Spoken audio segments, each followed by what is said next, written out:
Greetings. I'm your host, Sherry Tisdale. Welcome to Luxury in Black.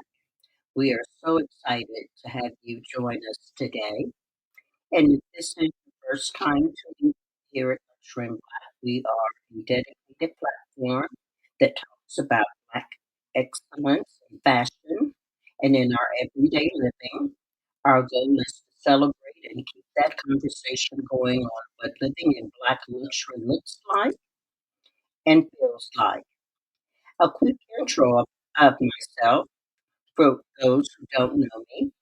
I've been in the fashion industry for over 25 plus years, working in front and behind the camera for many years. But one of my biggest achievements was launching a fashion magazine, Excel Style, which started in 1998 and I published for about 18 years, where we shared the stories of ordinary people doing extraordinary things, excellence in successful living. And it's really funny today that my motto still remains the same: excellence in successful living and sharing the stories of ordinary people doing extraordinary things. You know, when God gives you a vision and an assignment, what I've come to learn is when you think it's finished, most oftentimes it's not, at least not until He says so.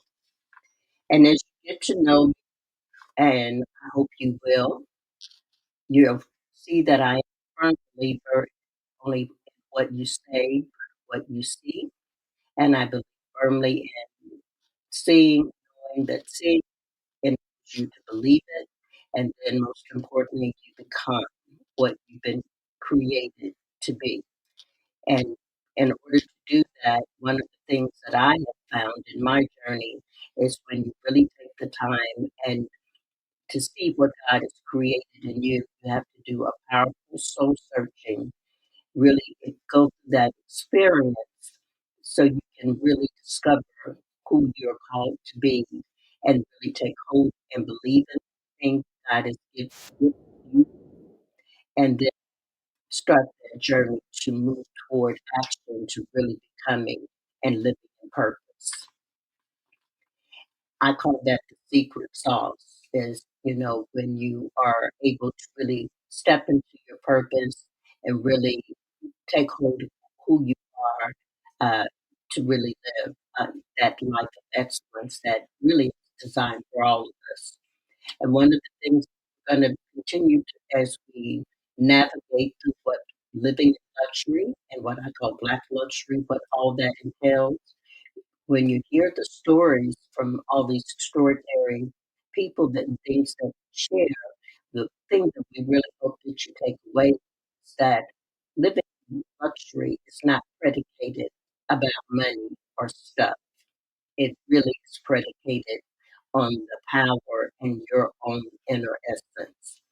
So that's why this year I also incorporated what I'm terming building a legacy, what that takes to do it, how it looks, and also how to begin. Because we often talk about we know it's important to build a legacy, but taking the actual necessary steps to make it happen can be a whole nother thing. And so, as stated, if you listen to my podcast last week, I believe that in order to know where you're going, you have to know where you come from. And so I did share that I am a descendant from the historic Greenwood Black Wall Street in Tulsa, Oklahoma, and shared that my grandparents, uh, Earl and Corinne Sensel, owned a cleaners for many years on Greenwood. But what I didn't state is I come from a really strong entrepreneurial family background. Also on my dad's side, my dad, Don Horner Sr., my grandmother, Catherine Horner, was also a woman in business. And if you know in that period, that wasn't just really, like as of today, where, women owning their own business. She was a single mom at that time, but she owned her own business. She was a hairstylist. uh, for all of my life and all of her life that I can certainly remember, and was very successful at it, which navigated to my dad. Don Horner became owned his own accounting CPA firm, uh, and then also became the first Black-owned tag agency in Tulsa, Oklahoma, for over 40 plus years while he was on this earth. And my mom, Maxine Sister Horner, was a woman of many firsts, but one of her greatest achievements was being the first African American woman to become a state senator here in Tulsa, Oklahoma, that she did for over 18 years. But as I watched both of my parents work hard, they were great providers, great encouragers, just great parents, sacrificed, but I also watched them touch so many people in our community and the pride that they took in their community here in Tulsa. They both just made leaps or leaving unmeasurable footprints that will certainly last forever. But one of the things that I take great pride in and really noted was their passion. They had a sincere passion and commitment for the betterment of others, and particularly in their in where we come from here in Tulsa. So as we talk about legacy, I want to point out how it started. You know, I mentioned that Greenwood is not a block. It is not just a section here in North Tulsa. Greenwood really is a spirit. And what makes it so powerful all started with a vision. And I want to just list three top things and takeaways that I hope that you will take away and hold on to as you really consider how can I build a legacy in my family, in my life. One key factor is vision. O.W. Gurley, who is the founder of Greenwood, uh, that was his number one concept. He had a vision for Greenwood to create a Black community in Tulsa, Oklahoma, that he believed Black Americans could be successful entrepreneurs and leaders in their own community. And he did that by one, his first was fulfilling. He purchased 40 acres of land back in Tulsa in 1906, and he sold that land exclusively to Black settlers. Next key point number two, community. He knew he couldn't do this by himself. He couldn't be a lone ranger. So it was very important to establish, and the key word is community. And he did that by first he built a boarding house and named the street in front of it Greenwood Avenue, and then established the first grocery store in Greenwood. But one of the key really pivotal points to point out and take hold of is with a plan and how to execute it. The third is action. What he did was he sold the 40 acres, he broke up into commercial and residential areas, and he sold that land to other Black entrepreneurs, which enabled what then became a prosperous community in Greenwood that became known as the Black Wall Street of America. And I just wanted to just share that because not it almost sounds very simple, but the steps are very defined. And if we really put in a plan of action and execution and commitment and focus, we can really accomplish great things. And so I want to revisit that part that made Greenwood so powerful because we want to be able to really dive into that spirit, reconnect with it, reignite it. And then I want you to begin to see what Greenwood was, why it was so important, and most importantly, what it is today. Because it can and it still is a whole vibe. Well, I'm going to kinda dive a little bit. I'm gonna actually do something that I normally don't really like to do, and one of my codes is that I really don't like giving space to negativity and crazy, crazy things that are happening in the world. I don't really like to always spend a lot of time navigating, talking about that. But I do think this is really important because we have entered into ending, today being January the 30th, we are ending, which has been a very long month. I think we all can agree to that. And it's been a month. We're just dealing with what's now new. But in this newness, we have to learn how to navigate and plan and to pay attention and be intentional about the information and, more importantly, what our actions will do and can do that will and affect our lives, and also it affects the lives of others.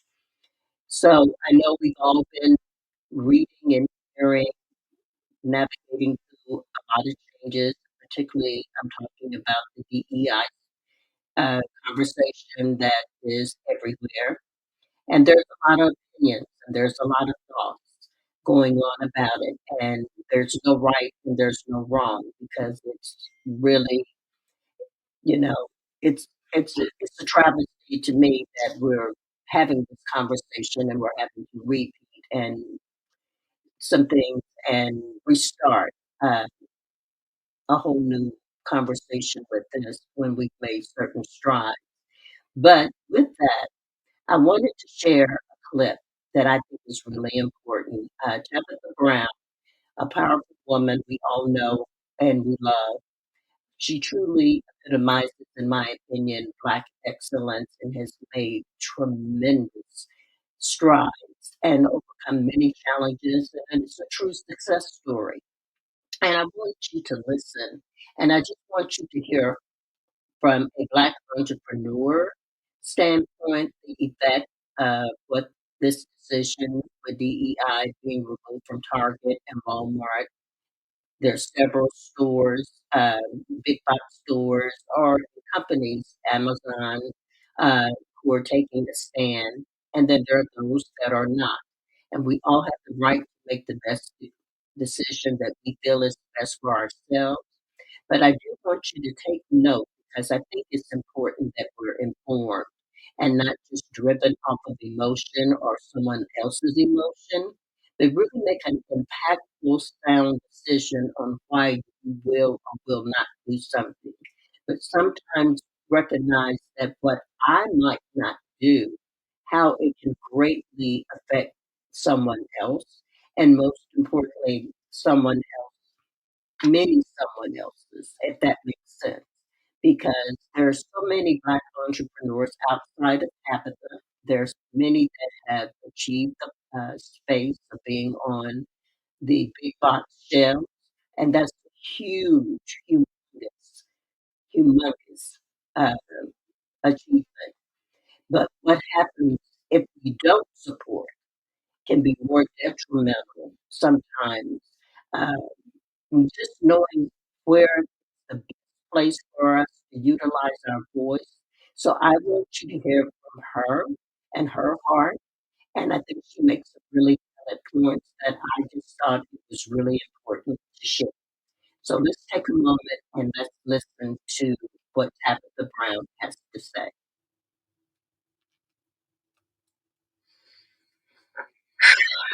And it has been a tough week, right? And the we still it's until 2025, but we are still in January. But I know many of you are asking and have asked and sending messages about the recent DEI announcements at Target as well. And as disheartening as it is for me, I don't want to think about this, right? It's for everyone who is a woman-owned business, minority-owned businesses, Black-owned businesses. It's for so many of us who work so very hard to be placed into retail, to finally be seen and approved for retail. Because contrary to whatever the world might tell you, it has been very hard for Black-owned businesses to get shelves, right? Which is why it's such a big deal we do when we do finally land inside of retail. So it is definitely heartbreaking to feel unsupported, right? However,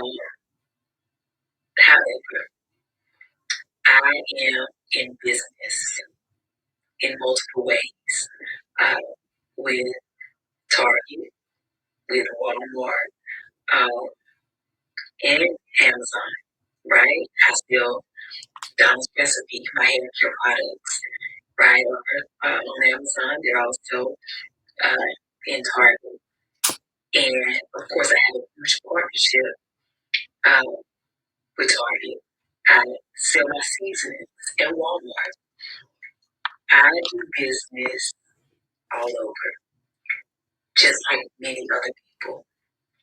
And what I can tell you is, if we all decide to boycott it, like, no, we're not spending no money in these organizations. Listen, I get it. And if that's how you feel, I 1000% get it. But so many of us will be affected, and our sales will drop, our business will be hurt. And if you know business, it doesn't just happen overnight where you just go take all your stuff and pull it off the shelves. There's a process, and then you gotta do like, where you gonna put it? You gotta have a place to store it. That's money, right? You gotta have another place to sell it, which is almost impossible sometimes. And even if you sell online, it's a process when it comes to business. And everyone does not have the funds or the means or the availability, the space to house their own products, right? But the thing that concerns me the most, and I want you to hear me well, if we all decide to stop supporting said businesses and say, I can buy nothing from there, even the businesses who are paid by the DEI, right? What that does is you take all our sales and they come down. And then those companies get to say, oh, your products are not performing. And they can remove them from the shelves and then put their preferred businesses on the shelves. And then what happens to all the businesses who work so hard to get where they are? Then what happens, right? Now, I know that something that can solve it is ownership of these big corporations, right? So long way to go there. There are amazing companies like the Business Market in Atlanta, right? Who support small businesses, and you can go in there and some amazing things that you can buy. But it's one store that's very small. We're talking about mass market. You can't build that overnight. Do we all sometimes have these big dreams and aspirations to do that? Absolutely, right? But it is easier said than done. But it's not impossible. But until then, and in order to get there, we unfortunately have to play the game. And in playing that game, we gotta be smarter than the ones who think they're in control. Okay? And I say that to say, don't allow a trying to be mindful with how I say this, because I want God to be the right words, but don't allow foolishness to take us into separation and weed us out. Do you understand? Because sometimes that's what they want. And in times like this, they're telling us that. Okay? So as frustrating as I'm listen, as frustrating as the whole situation is, as frustrating as I am, as all of you are, we still gotta be smart. Now, you can still go into those stores if you choose to and buy specific brands that you want to support and let the other things, right, not get your money. But be very specific. There's so many women, right, that have worked hard to be a woman-owned business. I was going to say it's women, two women, me and you as my business partner. We are self-funded. We're self-funded. And we are on shelves in limited doors. It's already, right? Other companies, right? There's a Black History Month that's coming right now, and all of these brands are about to be showcased, some of them for the first time. And of course, they will do something like this right now, but they still need their moment. They still need our support.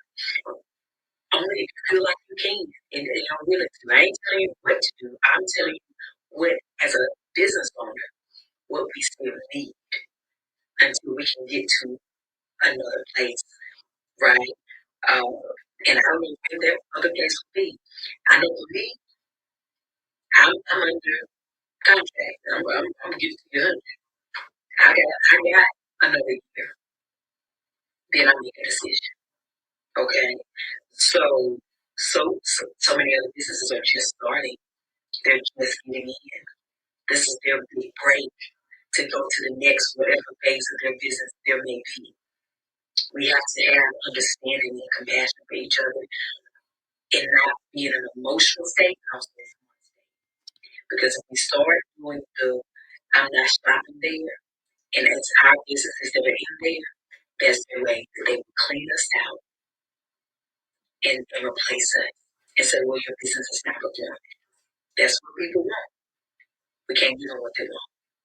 Okay? I hope that this is making sense for somebody. And I know it's a long video, and I know somebody might not listen to the whole thing, but this is the truth. Um, so I want to say right now, I thank you for supporting me for the last 5 years. I have worked with Target, with Walmart, with all the places that you have shopped for my products. I thank you for showing up for me. I thank you for supporting me. When you did, I thank you for showing out for me. Um, and if you choose not to anymore, I understand that. And I still thank you and I'm grateful. But if you've heard anything that I've said today, if you still choose to show up for me, I thank you. But also showing up for others. We in it together. Okay?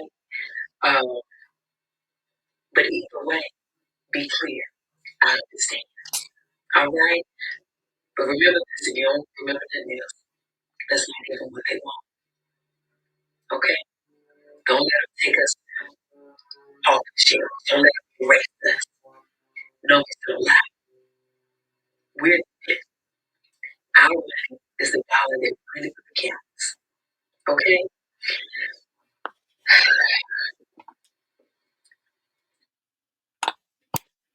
That part right there says it all.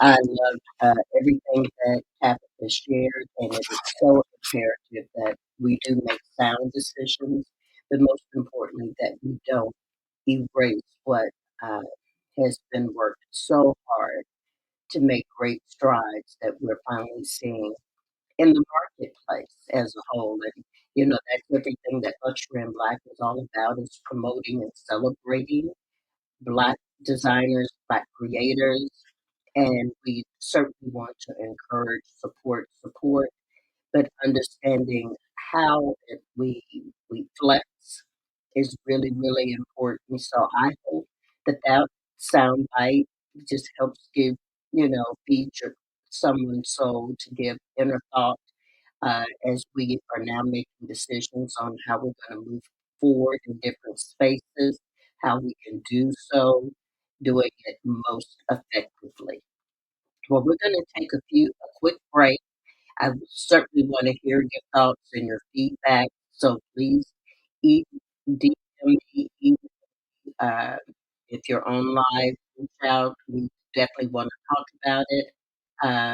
Certainly want to share all inputs, but I did feel that that was one that was certainly worthy of sharing.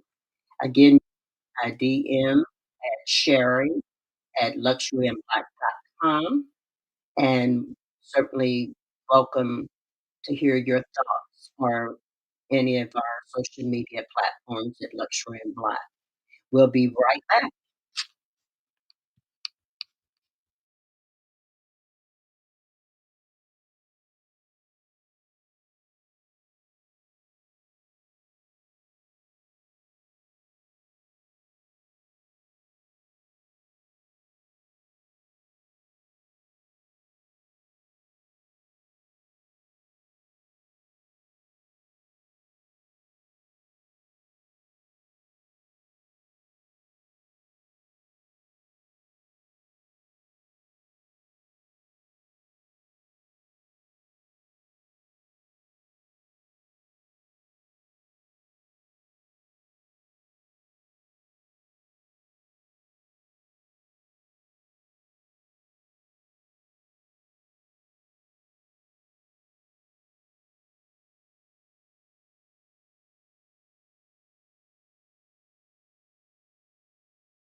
Well, our featured designer this week is none other than extraordinary.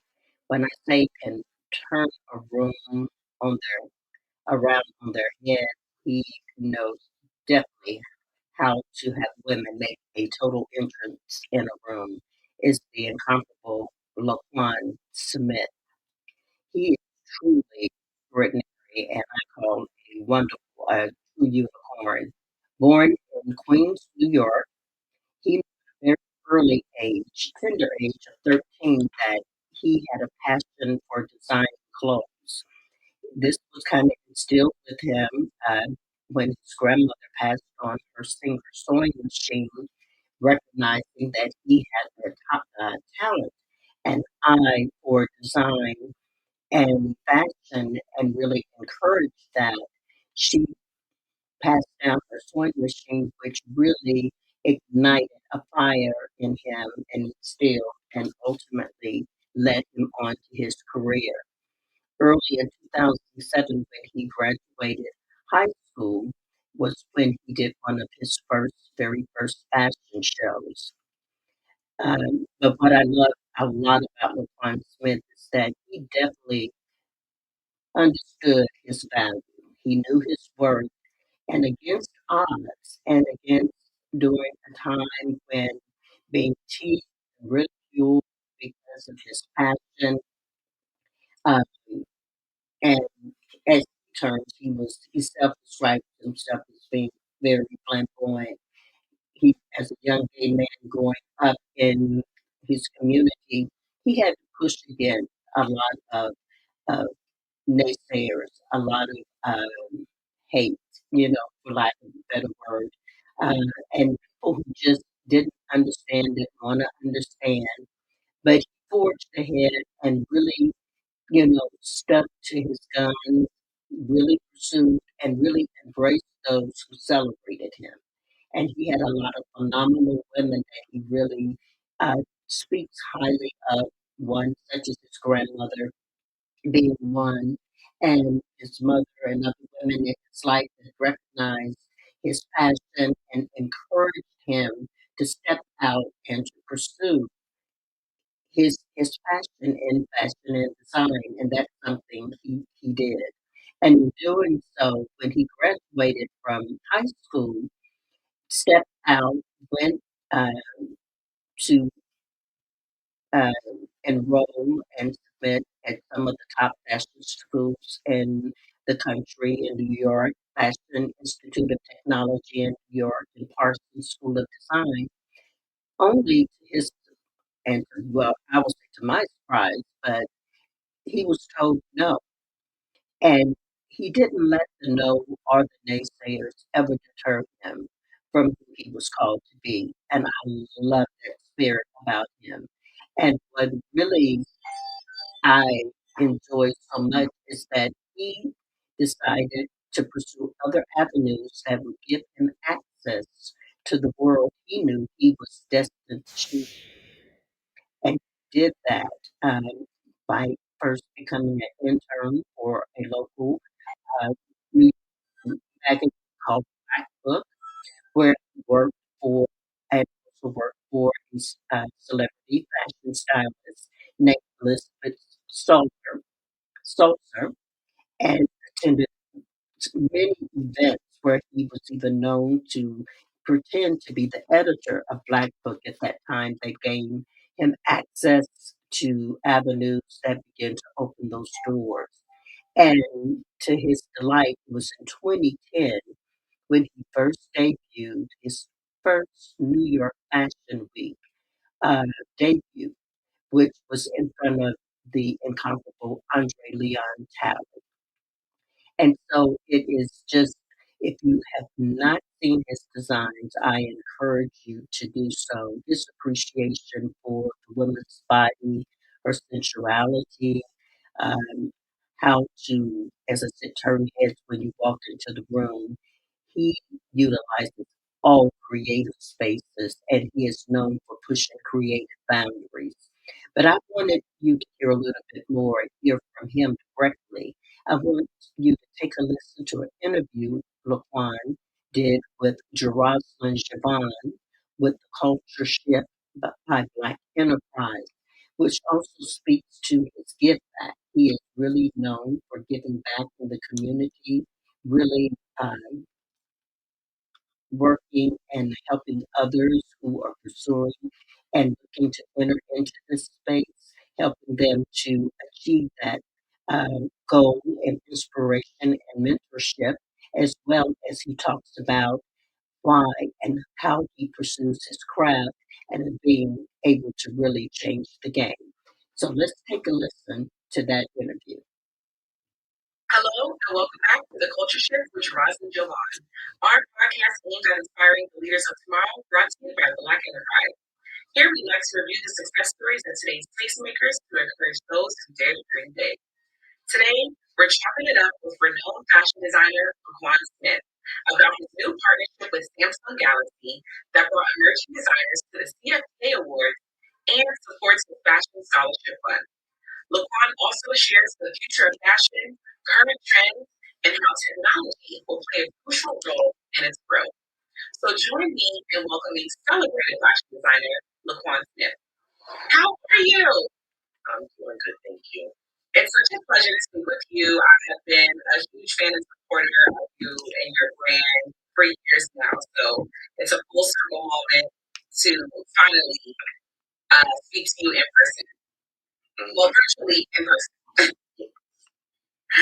So you recently partnered with Samsung Galaxy for New York Fashion Week, where you designed a day to night sleepwear collection inspired by the Galaxy range, which is pretty cool. Can you tell us how that partnership came about?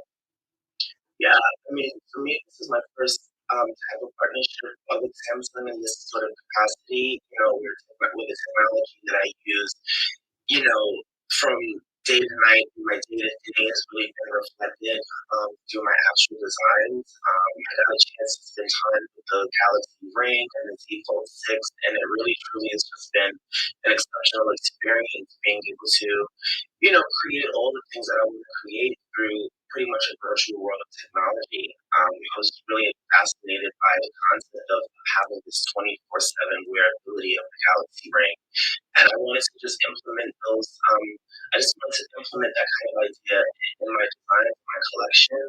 I spent some time with the ring, and I was thinking more and more about just sort of the idea of sleep, pretty much. I think that is sort of the ultimate luxury, and it really just inspired me to infuse these, sort of day.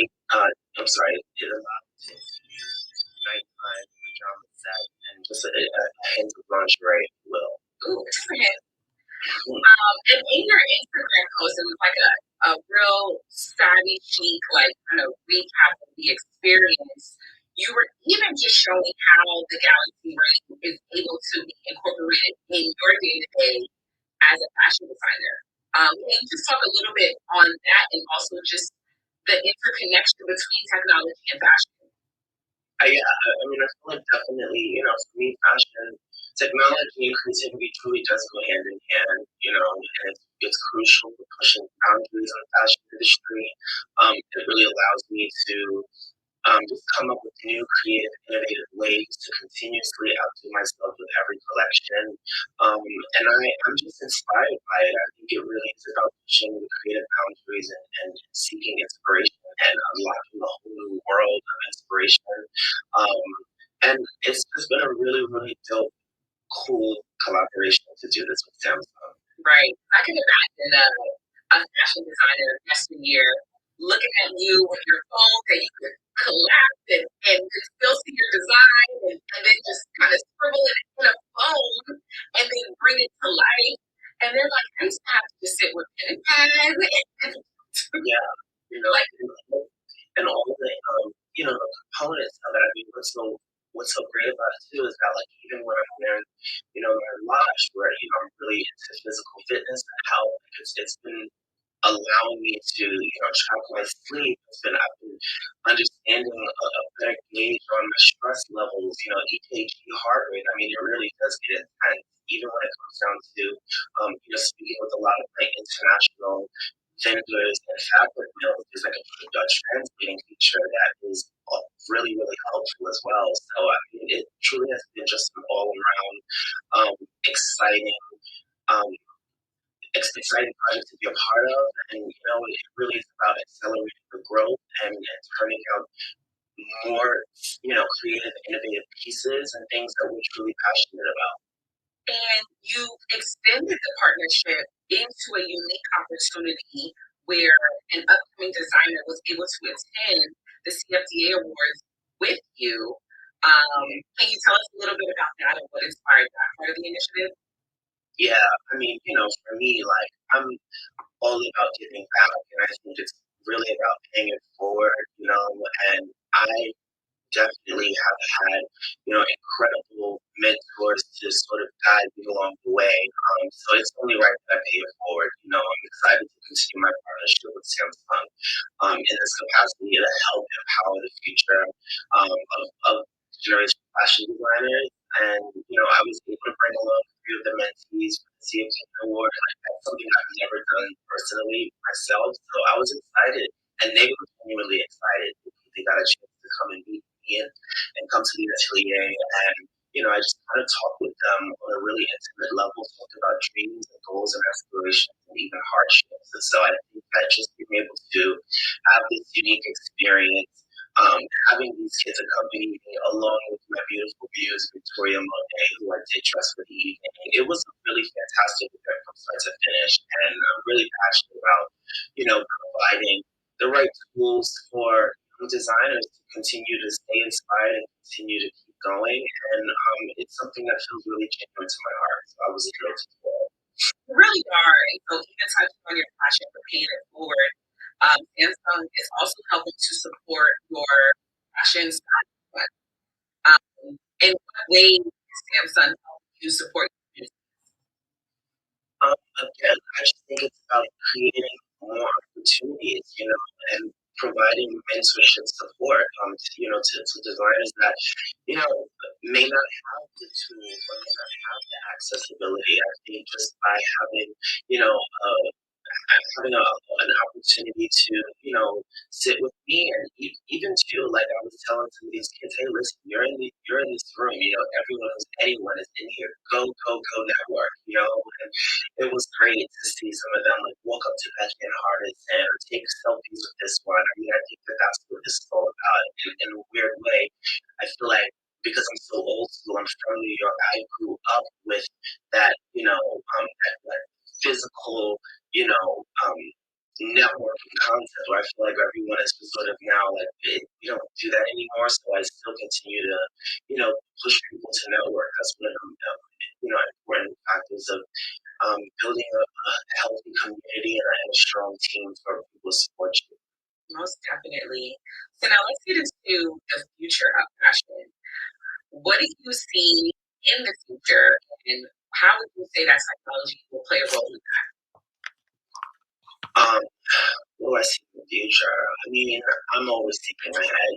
Um, I'm always thinking about, how does LaQuan Smith leave a legacy, and there's a thing, about impactful, popularity, and we do teeter on the fence a little bit. I think that there, it's about focusing on impactful work, impactful projects, rather than short-term fame, short-term leads. For me, it's about how do you define the measure of success. I'm always thinking about just sort of the long-range goal. Once upon a time, I wrote a dream list of like who would be like my top people that I would work with, and even if it did feel far fetched, I have literally worked with so many incredible people that I never even thought I would get the opportunity to. So even again, like on the scale of technology to hospitality to automobiles, even down to spirits, and it's just been a really exciting journey. Being able to sort of create these. Expand on these brand partnerships and collaborations, and and there's so much more to do. And again, like this mentorship program with Samsung, I would love to come up with a LaQuan Smith Foundation someday. This is really important to me, and I think I'm happy to just give the best advice from the original experience that I've had.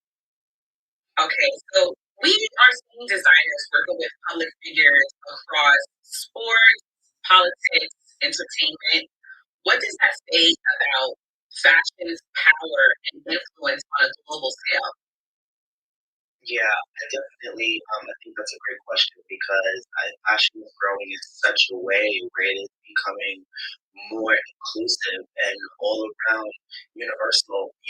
Come from an industry where everything was elitist and very just a very small community, and it's been really exciting to see fashion grow and expand in so many other spaces of luxury. That it's been really exciting to be a part of. I mean, and in the scale of luxury, I think it's exciting to fuse fashion with finance, and automobiles, and film, and luxury spirit brands, hospitality, and so much more. I think it's been just really just a dream come true, creating different opportunities and just ways of storytelling through the lens and the landscape of like the quantum world of the quantum woman.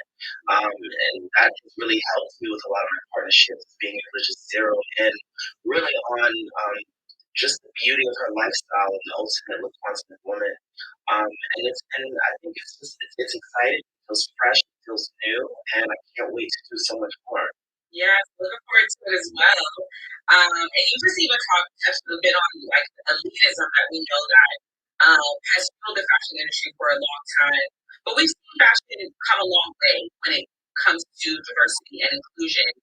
But you, as a Black designer, do you feel like there's still ways to go? And how important is representation in fashion? I mean, it's definitely, it's always going to be a conversation of, doing more, but I think I love focusing on the positive, and I think it's about staying firm in difficult situations. When you are faced with, just so many different pressures from the industry, you have to just really remember why you started this business in the first place, really understanding the values that you uphold. And, I think for me personally speaking, some of the biggest challenges that I have faced in establishing my brand primarily started because I'm black, my name was LaQuan, and I think for me, it's like the real issues have been like the sustainability of production and shipping, having the right people in place on your team to implement those kinds of changes. Obviously, finance will always be the deeper rooted issue of why things can be challenging and really difficult. But it hasn't been easy creating a brand in this very unconventional way. And I think that's what's so exciting about what I'm doing. And um, yeah, I don't know if I'm like answering the question. You did. You answered the question. And also, what I like that you're doing, so you're tying it back into LaQuan Smith, which is what we want to know. No, I love it. I mean, for me, it's like I just want to make people beautiful, and I want to make them happy, and I want to deliver good quality products on time, and I want to continue to elevate this brand, and I want to change people's perspective on what luxury looks like and what it feels like, especially from an African American experience. And basically, also the way you're seeing it too, it's like that passion and that drive, and like you said, just choosing to really even see the positive, you're breaking past any type of boundary, glass ceiling, elitism, and create a space for yourself at the table. And that's really what it's about. Like you said, we're with the mentees and just telling them there are people in this room, connect with them because it's about you and what you bring. None of your color, your name, that's not going to matter. What matters is you and what you're producing. So that's really what I'm getting from everything that you're saying.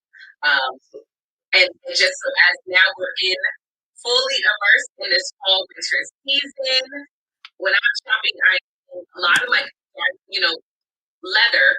Leather, I see a lot of leather, also like loose fitting, layering sweaters and the button ups. But I want to hear from you. I am a new mom. I'm working with like a new size right now. So I'm trying to like stay fashionable, but it's like I'm having to adapt to a new way of shopping because my size is different, and it's strange for me. I'll be very very honest.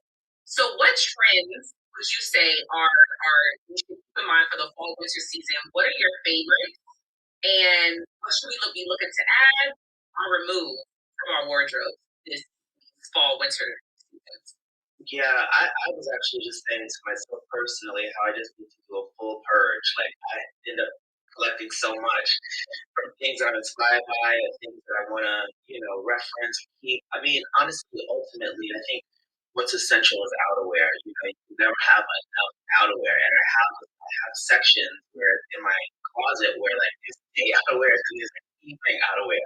Um, I think it really is about just essentials. For me, I mean, everyone knows that it's all about this idea of New York glamour, and this is a very sexy, sensual brand that, produces very provocative silhouettes. And I don't want to stray away from that. And, my advice to you, who is a new mom, I'm sure there's still moments where you want to look and feel desired. And I don't think that any part of any, period in our life we should be able to still find a hint of sexiness through our clothing and what makes us feel comfortable and confident. Just zero in on these things. I mean, if it's about showing off, your decolletage or your shoulders, or maybe you love your legs, maybe it's about opaque tights with like little mini pencil skirts this season. It really just is about finding your groove and finding what works for you. And if it's more about like a body conscious situation, maybe it's more cocoon really oversized big shapes. We love a big coat. We love bubble coats. We love things that are just really just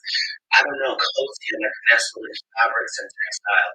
Um, I just for me, I just want to continue to keep creating pieces that feels modern and feels progressively fashion forward, and I feel like I have managed to have a distinctive brand identity within this like the fashion industry, by just really staying true to who I am and my beliefs.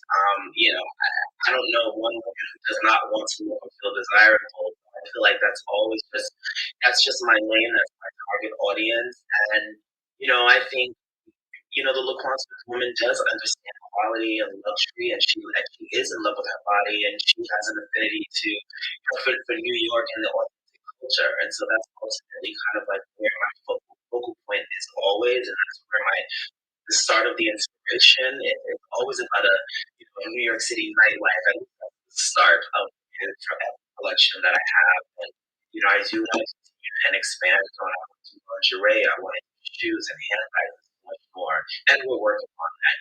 But it's just yeah, slow and steady wins the race. Yes, I'm excited for you, and thank you so much for that fashion advice.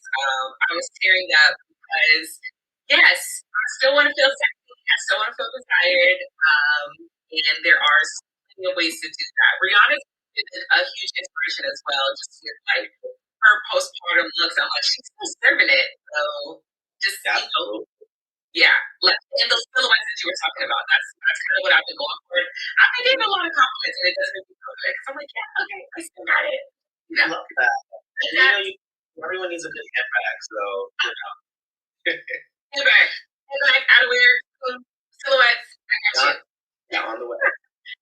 And then just for my last question, 'cause you have kind of touched on it throughout the interview, but what advice do you have to the next generation of fashion designers? I mean, again, it's just continuing to stay the course, stay true to yourself, be able to adapt in changing times, um, learn your audience, really, really know your audience, engage with your audience, from every aspect. I think what's been really interesting for my journey is that, like, yes, we produce collections 2 times a year, but that's not the only time that your consumer should hear from you. So, really being engaging with your process. Maybe there's a particular textile that you're inspired by. Maybe there's a film that there's just ways, I think, because everything is now so media driven and social. I just continue to, I would encourage young designers to just keep their audience engaged and continue to grow with a level of integrity. Most definitely. LaQuan Smith, it's been an honor.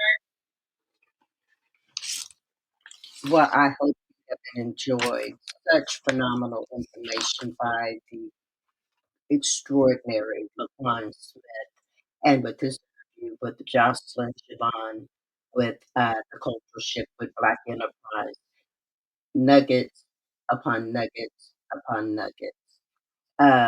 He shared so many um, things, for any aspiring designers, those who may be in the trenches that may be feeling like, am I in the right area? But he really gives that word of encouragement on really learning your lane, being very true to your craft and your gift.